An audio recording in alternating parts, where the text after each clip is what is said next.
여러분, 목사님은 어릴 때부터 강해지고 싶었어요. 네. 왜냐하면 목사님 키도 작고 또 되게 말랐었거든요. 그래서 이 강해지고 싶어서 별의별 걸 다 시도해봤습니다.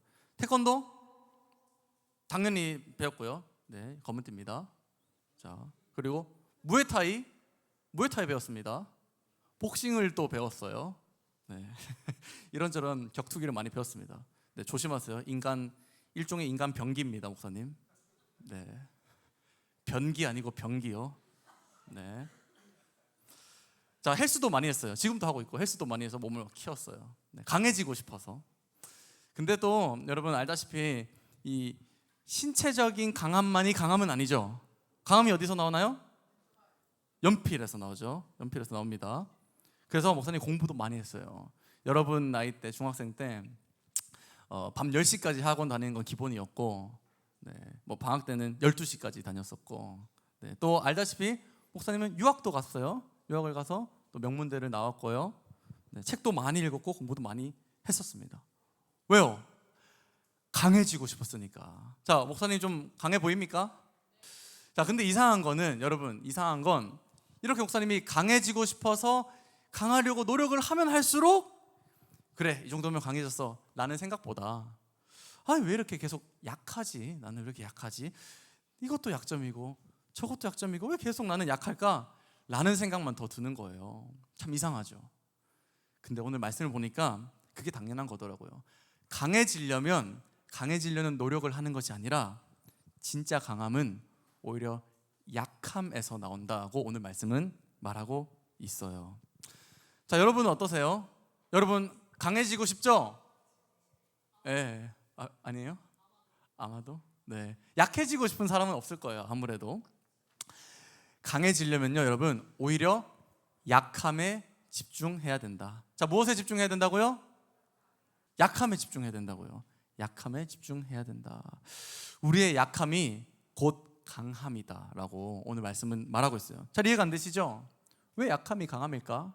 근데 오늘 말씀을 통해서 여러 가지 이야기를 듣고 또 여러 사람들의 모습을 보면 정말 약함이 강함이구나 깨닫게 되실 겁니다. 함께 본문을 살펴보도록 하죠.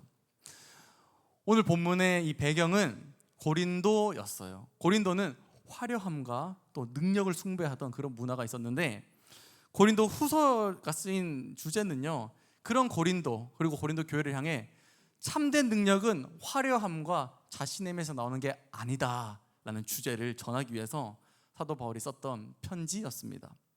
이 편지에 바울은 담담하게 자기 이야기를 이렇게 기록해요. 여러분, 저는 정말 큰 약점을 가진 사람입니다. 그러나 저는 그 누구보다 강한 사람입니다 라고 바울은 편지에 자기 이야기를 해요. 자, 우리가 다 알다시피 바울은 어떤 사람이었죠? 아주 능력이 많은 하나님의 일꾼이었잖아요. 여러 교회를 세우고 또 여러 성경을 쓰고. 그러나 이 바울도 사실은 약함이 있었대요. 그걸요 7절에 보면 어떻게 표현하고 있냐면 육체의 가시 곧 사탄의 사자라고까지 표현을 하고 있습니다.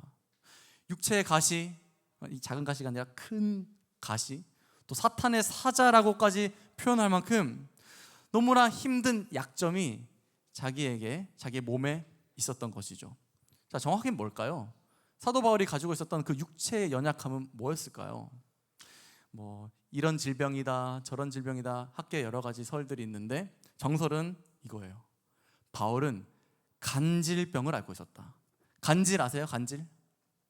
요즘 현대의학으로는 뇌전증이라고 하는데 갑자기 사람이 이렇게 탁 넘어가는 거예요. 의식을 잃고 넘어가서 거품을 물고 손을 떨고 경기를 하는 일종의 발작 질환이에요. 자, 바울이 이 간질병을 앓고 있었대요. 복음 전도를 해야 되는데 교회를 세우고 하나님 말씀 전해야 되는데 갑자기 자꾸 넘어가서 발작을 하는 거예요. 얼마나 당황스럽고 힘들었겠습니까? 그래서 육체의 가시다, 이건 또 사탄의 사자다라고 표현을 하는 거예요. 이 간질병은 바울에게 약함이었습니다. 이처럼 바울도 세상의 눈으로 보면 그 누구보다 약한 사람이었어요. 근데 바울은 그 약함을 나는 약해 하면서 좌절하지 아니하고 저기 가서 울지 않고 오히려 이렇게 그 약함을 고백합니다. 자, 10절인데요. 자, 다 같이 한번 읽어볼게요. 앞에 보시고 시작. 그러므로 내가 그리스도를 위하여 약한 것들과 능력과 궁핍과 박해와 곤고를 기뻐하노니 이는 내가 약한 그때의 강함이라. 나의 약함은 곧 강함이다 라고 말하고 있는 거예요. 놀랍죠? 약함은 약함이고 강함은 강함이지 약함이 어떻게 강함이냐. 바울이 이렇게 말할 수 있었던 이유는 약함에는 특별한 기능들이 있기 때문입니다. 이 기능이 있기 때문에 약함이 강함이 되는 거예요. 자, 본문이 소개하고 있는 몇 가지 기능들을 살펴보죠. 자, 먼저 첫 번째, 약함에는 이런 좋은 기능이 있어요. 자, 같이 읽어볼게요. 시작. 약함은 우리로 자만하지 않게 한다. 약함의 첫 번째 기능입니다. 다시 말해서 이 약함으로 인해 우리가 주님 앞에서 겸손해진다는 거죠. 자, 7절 한번 읽어볼게요. 7절도 다 같이 시작. 여러 계시를 받은 것이 지극히 크므로 너무 자만하지 않게 하시려고 내 육체의 가시 곧 사탄의 사자를 주셨으니 이는 나를 쳐서 너무 자만하지 않게 하려 하심이라. 이런 말이에요. 주님이 내게 주신 은혜가 너무나 크지만 저는 이 약함으로 인해 늘 겸손하게 됩니다 라는 거예요. 바울은요 진짜 큰 일들을 많이 해냈습니다. 하나님의 큰 일들. 그리고 신비한 환상을 보거나 또 신비한 영적인 체험을 하거나 한 적도 많아요. 바울도 사람이잖아요. 사람인지라 이걸 막 자랑하고 싶겠죠. 근데 바울이 자신의 어떤 강함을 자랑하면 어떻게 돼요? 하나님의 나라가 드러나지 않죠. 그래서 이 약함을 통해 매번 겸손함을 추구했던 거예요. 이게 약함의 좋은 기능 중에 하나입니다. 자신이 드러내는 것이 아니라 주님이 하셨음을, 주님이 함께 하셨기에 가능했음을 날마다 약함을 통해 기억했죠. 그래요 여러분, 이 약함은요 우리를 겸손의 자리로 가게 하는 문과 같아요. 하나님이 함께 하셨기에 가능했다고 고백하게 만들고 하나님의 함께 하심을 더 구하게 만들죠. 그리고 이 약함에는 사실 하나님의 음성이 숨어 있습니다. 봤지? 너 혼자서는 안 돼. 너에겐 내가 필요해 라는 하나님의 음성이요.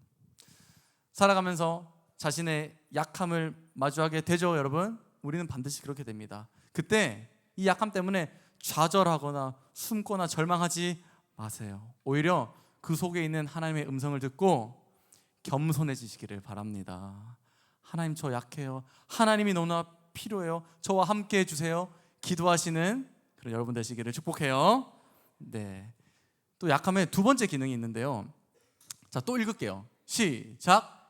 약함은 우리로 간구하게 한다. 또 이런 좋은 기능이 있어요. 우리로 더욱 하나님을 간구한다. 하나님을 찾고 붙잡고 하나님 앞에 엎드리게 하는 그런 기능이 있다는 거죠. 자, 8절. 자, 눈을 뜨시고 졸린 친구들 다 같이 시작. 이것이 내게서 떠나가게 하기 위하여 내가 3번 주께 간구하였더니. 네, 뭐죠? 바울은요 이 육신의 가시를 제발 주님 치유해 주세요 라고 3번이나 간절히 간구했대요. 자, 숫자로 1번, 2번, 3번 한 게 아니라 이 3이라는 숫자는 이스라엘에서 완전하다라는 의미가 있어요. 그러니까 3번 구했다, 완전히 최선을 다해 정말로 목숨을 걸고 구했다라는 뜻입니다. 그만큼 간절히 하나님께 나아갔고 엎드렸다라는 거예요. 이게 바로 약점이 가지고 있는 좋은 기능입니다. 여러분, 사람은요, 네, 저와 여러분 같은 사람들은 편하면 기도 안 해요. 맞죠? 지금 시험 기간 너무나 절박하기 때문에 기도하는 거죠? 네, 편하면 기도 안 합니다. 오죽하면 이 고난이 인생에서 유익이다 이런 말씀까지 있겠어요. 그래서 이 약점의 좋은 기능은 우리로 정말 주님을 간절히 찾게 만든다는 거예요.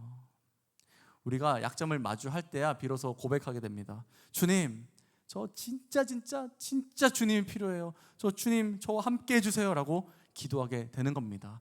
평소에는 기도 안 하던 우리가 약점으로 인해 기도하게 되는 거죠. 좋은 기능이잖아요. 그리고 이 두 번째 약점의 기능은 바로 세 번째 약점의 기능으로 연결되는데요. 자, 세 번째 약함의 이 기능 같이 또 읽어볼게요. 시작. 약함은 우리로 위로를 얻게 한다. 여러분 그거 아세요? 자녀의 특권은 아버지께 무엇인가를 아뢰고 부탁하고 또 그 부탁을 들어주시는 그런 아버지와 관계를 누리는 게 특권이에요. 우리가 약함을 통해서 하나님께 간구하게 되었을 때 하나님은요 우리의 아버지셔서 응답하실까요? 안 하실까요? 하시죠. 예레미야에 이렇게 기록되어 있습니다. 너희가 내게 부르짖으며 내게 와서 기도하면 내가 너희들의 기도를 들을 것이요 너희가 온 마음으로 나를 구하면 나를 찾을 것이요 나를 만나리라. 하나님은요 우리가 약함으로 인해 하나님을 붙잡고 기도하고 간구했을 때 우리를 만나 주신다. 그게 이 약함의 세 번째 좋은 기능이에요. 하나님의 만나 주심을 경험하게 됩니다. 자, 바울이 세 번이나 정말 절박하게 이 약함 없애달라고 기도했잖아요. 간구했잖아요. 하나님이 들어주셨을까요? 안 들어주셨을까요? 자, 말씀 한번 보죠. 나에게 이르시기를 내 은혜가 네게 족하다. 무슨 말입니까? 하나님은 들어주시지 않으셨어요. 하나님은 너 그 약함 괜찮다. 그대로 가지고 있어라 라고 하셨어요.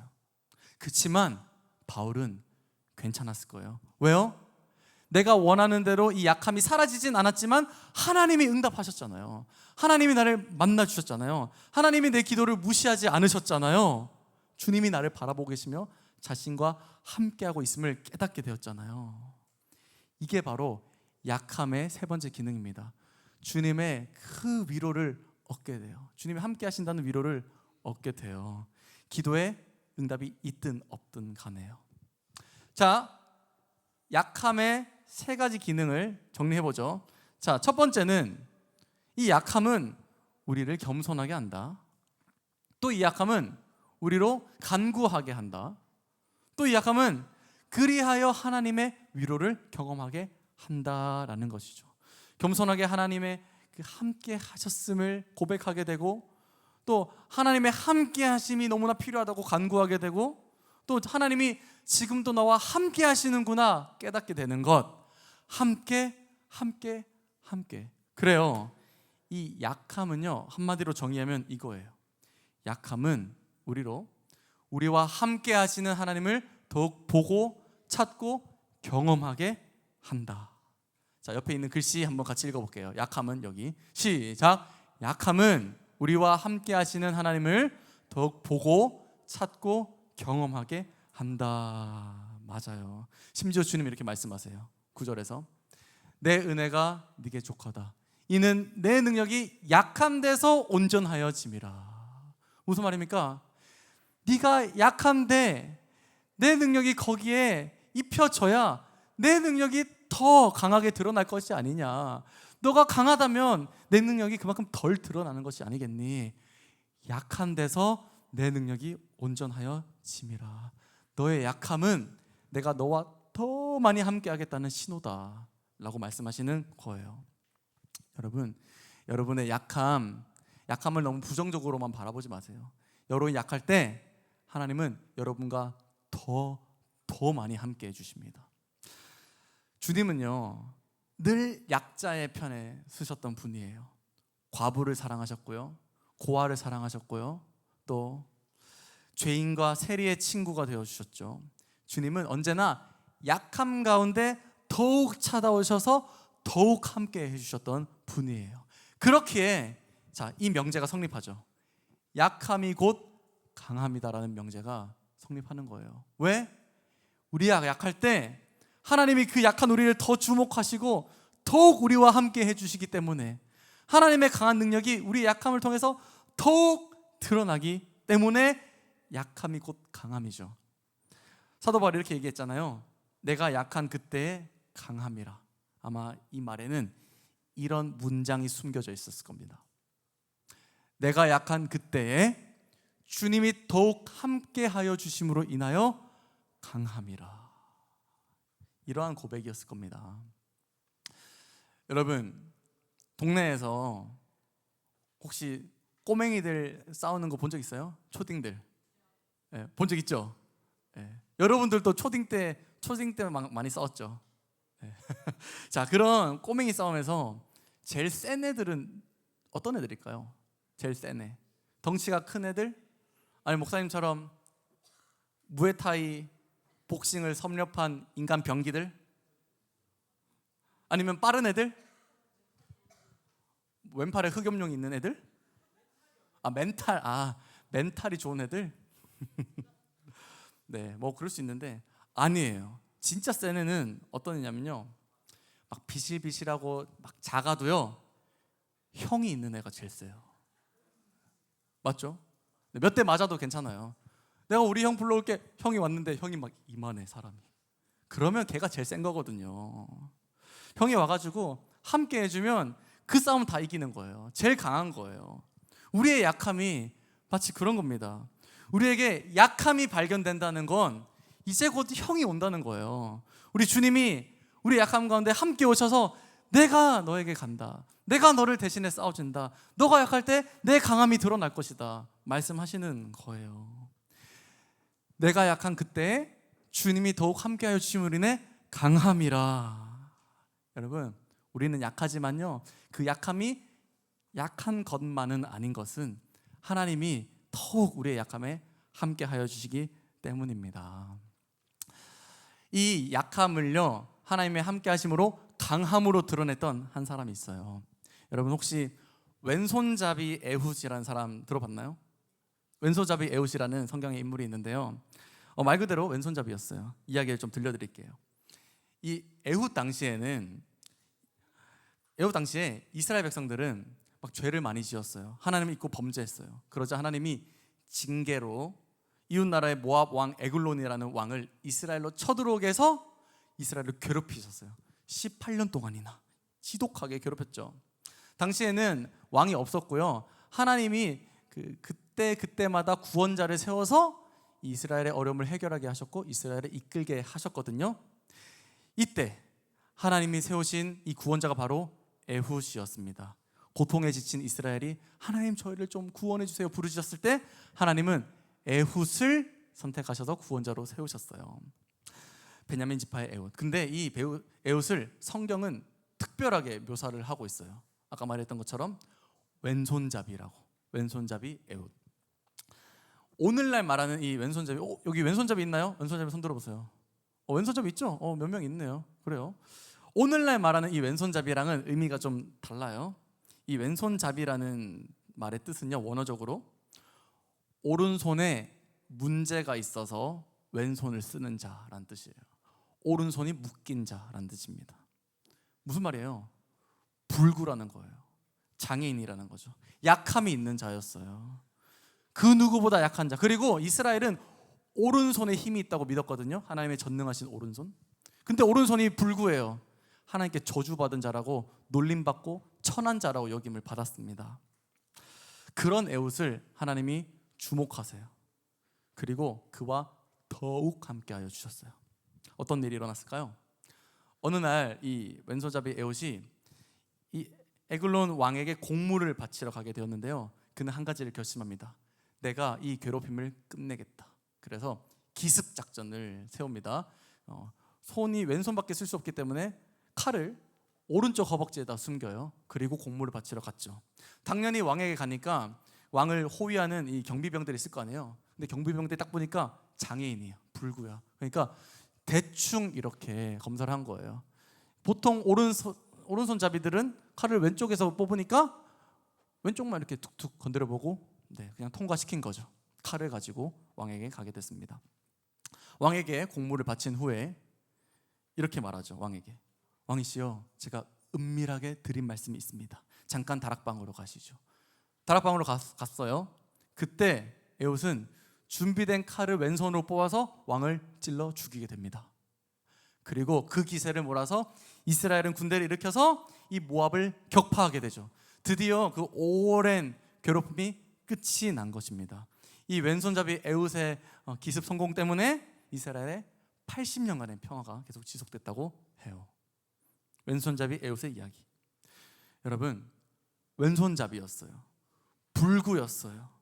약함을 가지고 있었어요. 근데 에훗이 하나님께서 함께 하심을 경험하니까 강하게 쓰임받게 되었죠.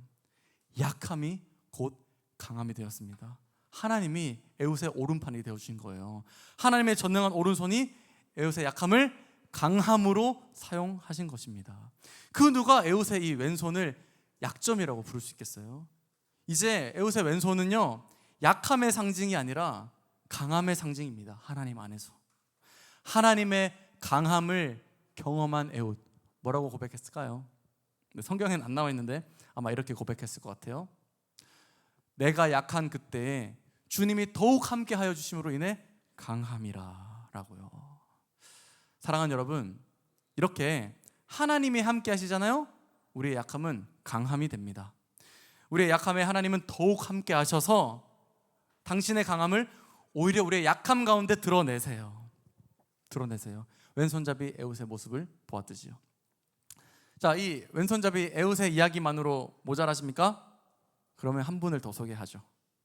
하나님께서는 정말 약함이 그분의 함께하심 안에서 강함이 된다라는 것을 한 번 더 증명하세요.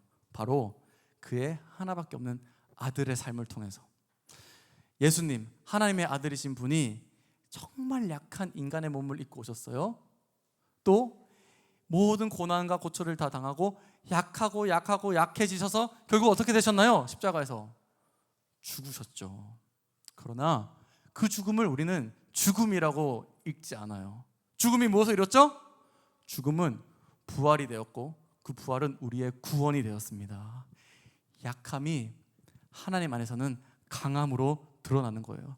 누가 예수님의 죽음을 약함이라고 부를 수 있겠습니까?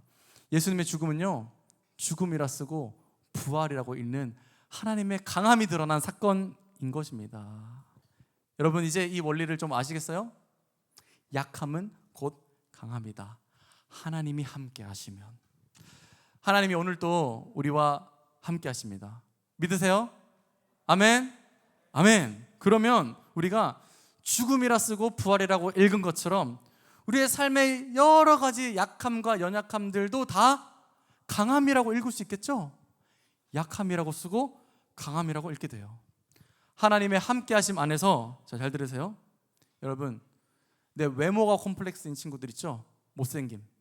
못생김이라고 쓰고 개성이라고 읽게 되고요, 소심함이라고 쓰고 섬세함이라고 읽게 되고요, 혈기라고 쓰고 열정이라고 읽게 되고, 가난이라고 쓰고 하늘의 상급이라고 읽게 되고, 실패라고 쓰고 간증이라고 읽게 되고, 상처라고 쓰고 타인을 이해하는 감각이라고 쓰게 되고요, 몸이 아픈 사람들 몸의 허약함이라고 쓰고 천국 소망이라고 읽게 돼요.